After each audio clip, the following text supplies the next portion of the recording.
நாம் எல்லாம் நினச்சிக்கிட்டு இருக்கோம், அதாவது முதல்வர் தான் ஆட்சி செய்கிறாங்கன்னு, ஆட்சி செய்ய வைக்கிறாங்க. ஆனால் கண்ட்ரோலில் இருக்கிறது பூரா, அதாவது தமிழக முதல்வர் கண்ட்ரோலில் இயங்குவது போல், அதாவது மக்கள்கிட்ட காமிச்சிக்கிறாங்க.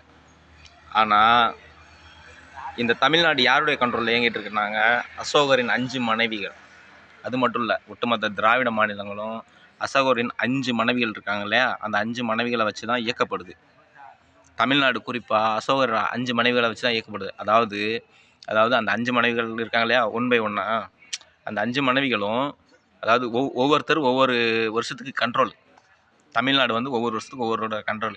இப்போ வந்து 3 வருஷம் முடிஞ்சு 4வது வருஷம் நடந்துகிட்டு இருக்கு. அசோகருடைய 4வது மனைவி கண்ட்ரோலில் தான் இன்றைக்கி ஒட்டுமொத்த தமிழ்நாடு இயங்கிக்கிட்டு இருக்குது.